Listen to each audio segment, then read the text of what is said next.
নমস্কার, সবাই কেমন আছেন? আশা করি সবাই খুব ভালো আছেন, আমিও খুব ভালো আছি। তো চলুন প্রতিদিনের মতো আজকে ব্লগটা এখন থেকে শুরু করি। গতকাল রাতেই তো আমি ভিজিয়ে রেখেছিলাম আজকের এই কাবলি ছোলার তরকারি করব বলে, যেটা হচ্ছে চানা মশলা বলা হয়। তো চলুন এই চানা মশলা করার আগে আমি একটা সাদা কাপড়ের মধ্যে ডালচিনি, এলাচ, লবঙ্গ আর একটু চায়ের গুঁড়ো দিয়ে এইভাবে বেঁধে নিচ্ছি। আর এটাই আমি প্রেশার কুকারের মধ্যে ফেলে দেব, মানে কড়াইটা সিদ্ধ দেওয়ার সময়। চলুন, এটা আমার বাঁধা হয়ে গেছে। এবার এটা প্রেশার কুকারের মধ্যে দিয়ে দিই। এই যে এইভাবে জলের মধ্যে দিয়ে একটু নুন ছড়িয়ে দেব, যাতে এই কড়াইটার মধ্যে নুনটা ঢুকে যায়, দারুণ স্বাদও হয়। এমনি এমনি শুধু সিদ্ধ কড়াইটাও খেতে ভালো লাগবে তখন। চলুন প্রেশার কুকারটা চাপা দিয়ে এবার সিটি ফেলতে থাকি।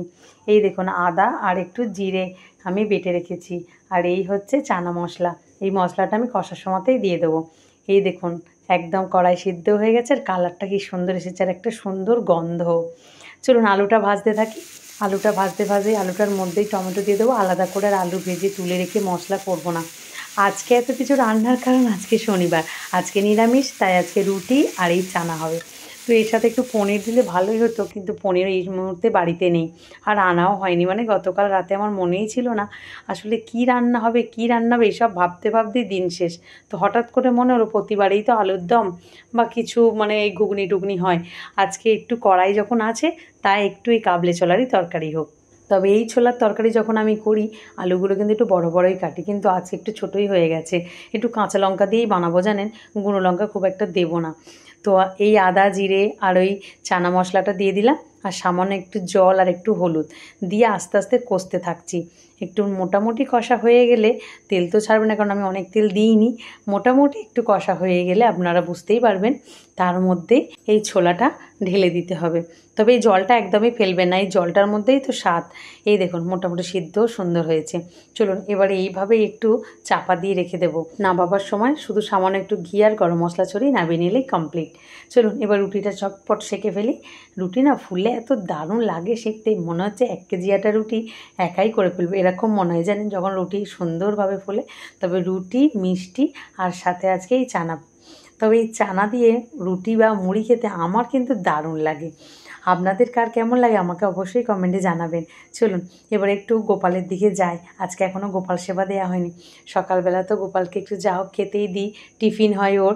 তো বিস্কুট দিই, কখনো বাতাসা দিই, কখনো চাল কড়াই ভাজা, যেদিন যা থাকে তাই দিই। আজকে একটু ভাবলাম জল আর তার সাথে কাজু কিশমিশ দিয়ে দিই, সকালবেলাও টিফিন করুক। তারপরে একটু ধূপ টুপ দেখিয়ে দিই। এটা আমার প্রতিদিনের। গোপাল ঠাকুরকে জল না দিয়ে আমিও জল খাই না জানেন। তো তাই গোপালকে আগে দিয়ে দিলাম। আমার ওদিকে রান্নাবান্না রেডি হয়ে গেছে। একটু ধূপও চারিদিকে দিয়ে আর মনসাতলায় ধূপটা রেখে দিয়ে আসি। চলুন, আজকে শনিবার জানেন, আজ সন্ধ্যাবেলা মায়ের আরতি হবে। তার জন্য ভাবছি আজ মাকে কি খাবার করে দেব। আজকে খুব ইচ্ছা হচ্ছে মাকে একটু পায়েস করে দিতে, তাই আজকে সন্ধ্যাবেলা একটু মাকে পায়েস বানিয়ে দেব। তো চলুন আপাতত এখন এটা ভেবে তো রাখলাম। এখন আরোই বাবার জন্য টিফিনটা আমি চটপট গুছিয়ে ফেলি। রুটি দিয়েছি, তার সাথে একটু মিষ্টি দিচ্ছি। উনি কয়েকদিন ধরেই বলছে একটু মিষ্টি দিয়ে রুটি খেতে বেশ ভালো লাগছে। তবে যেহেতু মিষ্টি দিয়ে রুটি খাচ্ছে, আমি সেই জন্য নিম পাতাও খাইয়ে দিয়েছি। তবে কালকেও খাওয়াবো, আজকে আর খাওয়ানো হয়নি। তবে একদিন ছাড়াই ঠিক আছে, তাই না বলুন? তেতো আবার বেশি ভালো নয়। তরকারির কালারটা কত সুন্দর এসেছে দেখেছেন, আর খুব টেস্টিও হয়। একটু আমার মতো করে দেখবেন, ভালো লাগবে, আশা করি ভালো লাগবে। এটা আপনি আদা রসুন দিয়েও যদি করেন, তাতেও এইভাবে কিন্তু চা গরম মশলার পুঁটলিটা দিয়ে দেবেন, তাতে খুব সুন্দর টেস্ট হবে, মানে আরও বেশি টেস্ট হবে, দেখবেন করে। তো চলুন এইভাবে মোটামুটি আমি আলুর বাবার টিফিনটা গুছিয়ে ছেড়ে দিলাম। এরপরে আবার সারাদিনে নানান কাজে ব্যস্ত হয়ে যাব। বিকালবেলা একটু ঘুম থেকে উঠে নিয়েই ভাবলাম হাঁটতে তো যাব, হাঁটতে যাওয়ার আগে আমি পায়েসটা করে রেখে যাই, কারণ হেঁটে আসতে না বেশ সন্ধে হয়ে যায়, আর এখন এমনিই 4টে বাজে। তো ওই জন্য ভাবলাম পায়েসটা করে রেখে যাই, আর তারপরে এসে সুন্দর করে প্রসাদের ডালা সাজিয়ে আর আমি আরতি করব। এই দেখুন, চটপট করার জন্য দুধের মধ্যে আমি চালটা দিয়ে দিলাম। আজকে আর ঘি দিয়ে ভাজলাম না, দুধের মধ্যে চালটা দিয়ে দিলাম। এবার এটা একটু সিদ্ধ হোক। একটা মোটামুটি একটু সিদ্ধ হয়ে আসলেই আমি কাজু বাদাম কিশমিশ আর তার সাথে একটু গরম মশলা মানে এলাচটা একটু থেতো করে দিয়ে দেবো, আর তারপরেই চিনি দিয়ে নামিয়ে নেব। চালটা সিদ্ধ হয়ে গেলে চিনি দিয়ে নামিয়ে নেব। চটপট করে এইভাবেই পায়েস করি।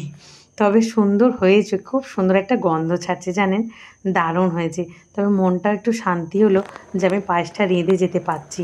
কারণ হাঁটতে বেরোলে না আর বাড়ির কথা মনে থাকে না, আর এসে পড়ে সন্ধ্যাবেলা আর এত কিছু কাজও করতে ভাল লাগে না, তখন সন্ধ্যা হয়ে যায়, মনে হয় তাড়াতাড়ি সন্ধ্যাটা দিই, আবার তো খাবার করতে হবে, তাই না? চলুন, আপাতত আমার পায়েস রান্না রেডি হয়ে গেছে, আমি একদম শান্ত মনে আমি হাঁটতে যেতে পারবো আজকে। এখন তো বিকালে প্রতিদিনই প্রায় হাঁটতে যাচ্ছি। চলুন, রেডি হতে হবে, আবার পায়েসও রেডি, আমিও রেডি। জুতোটা পরলেই কমপ্লিট। অসীমা ওদিকে বেরিয়ে আমাকে ফোন করছে, তো দুজনে মিলেই হাঁটতে যাব। আজকে ঠিক করেছি একটু কোথায় নাকি মেলা হচ্ছে, সেই মেলার কাছে বাবা ছোটো কাছারি সেই মন্দিরেই যাব। তো ওই রাস্তাটা অনেকটা পথ, আর অসীমারও নাকি ওই ছোটো কাছারি কখনো দেখা হয়নি, তাই ভাবলাম চল ওই দিকেই ঘুরে আসি। তো দুজনে মিলে বেরিয়ে পড়লাম হাঁটতে হাঁটতে। এই দেখুন, এসেও গেছি, এখানে আজকে মেলা হচ্ছে। এসে দেখলাম, কখনো আসিনি, কোনো দিনও এই মেলায় আসিনি, আজ প্রথম। তো সুন্দর, বেশ চারিদিকটা সুন্দরভাবে সাজিয়েছে, মন্দিরের সামনে লোকজনও আছে দেখছি। আর এই দেখুন, এই হচ্ছে বাবা ছোটো কাছারির মন্দির। আজকে এখানে গোষ্ঠ পুজো হবে, এটা অ্যাকচুয়ালি গোষ্ঠ মেলা। তো চলুন আপনাদেরকে দেখাই একটু ভিতরের গোষ্ঠ ঠাকুরটাকে। নারায়ণটাকেই বলে গোষ্ঠ ঠাকুর, জানেন? আমাদের ওখানেও আজকে মেলা, সেখানেও আজকে গোষ্ঠ মেলা, গোষ্ঠ পুজো হবে। এই দেখুন, এখানে ঠাকুরমশাই গোষ্ঠ ঠাকুর সাজাচ্ছেন, আর এই হচ্ছে বাবা ছোটো কাছারি। তো ঠাকুরমশাই ওদিকে গোষ্ঠ ঠাকুর সাজাতে ব্যস্ত। চলুন আমরা একটু মেলাটা ঘুরে বাড়ি যাই।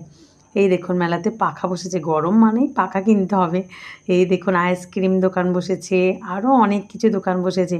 আর বেশ মাঠটার মধ্যে ফাঁকা তো, আর এই যে টেচ হয়েছে, এখানে নাকি ভালোই ফাংশান হয়, মানে ভালো ভালো অনুষ্ঠান হয় আর কি, শুনছি এখানে এসে।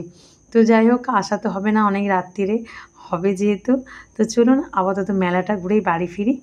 বেশ ভালো লাগছে মেলাটায়। এখন তো প্রতিদিনই মেলা, কোথাও না কোথাও মেলা বসেইছে। ফুচকাওয়ালাগুলো এখন ফাঁকা, সন্ধ্যাবেলা কিন্তু খুব ভিড় হয়ে যাবে, তাই না?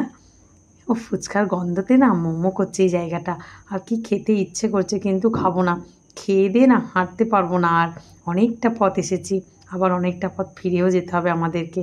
চলুন, এখানে আবার ব্যাগ বসেছে, কি সুন্দর ছোট ছোট ব্যাগ দেখুন, কি ভালো লাগছে। এখানে বাচ্চাদের একটা দোলনা গাড়ি বসেছে, বাহ কি সুন্দর, বাচ্চারা ভিড় করছে চড়ার জন্য, কিন্তু মায়ের এখন বলবে না না না, সন্ধ্যাবেলায় হবে। ছোটোবেলায় আমাদেরও এরকম হতো। এখানে খেলনার দোকানগুলো বসেছে, আর কানে চুড়ি, খেলনা, আরও নানান কিছু। এখানে কত চুবড়ি দেখুন, মনে হয় যেন সংসারের জন্য সব চুবড়ি কিনে ফেলি। চলুন এবারে বাড়ি যাই, অনেক তো মেলা ঘোরা হলো। এবারে সন্ধ্যা হয়ে আসছে, বাড়িতে গিয়ে আমার আরও অনেক কাজ আছে। সন্ধ্যা দিতে হবে, আজকে মায়ের আরতি করতে হবে, আজকে শনিবার। তাই অসীমা আর আমি দুজনে মিলে আবার হেঁটে হেঁটে বাড়ি ফিরছি। এই যে এসে গিয়ে মায়ের পূজার ব্যবস্থা করছি, একটু প্রসাদ তুলছি মাকে, মানে পায়েস তুলছি মায়ের জন্য। চলুন এবারে আস্তে আস্তে এগুলো সাজিয়ে দিই, একটু সন্দেশ আর পায়েস দিয়েই মায়ের আজকে পূজা হবে। চলুন, মায়ের পূজার জন্য আবার আমাকে এদিকে প্রদীপ সাজাতে হবে। তো প্রদীপটা সাজিয়ে নিয়ে আরতিটা শুরু করে দিই। তবে একটা শান্তি জানেন, আজকে আর রাতের খাবার করতে হবে না। আজকে আরুইর বাবা বলেছে আরও একটা মেলায় নিয়ে যাবে। তো চলুন মেলায় যায়।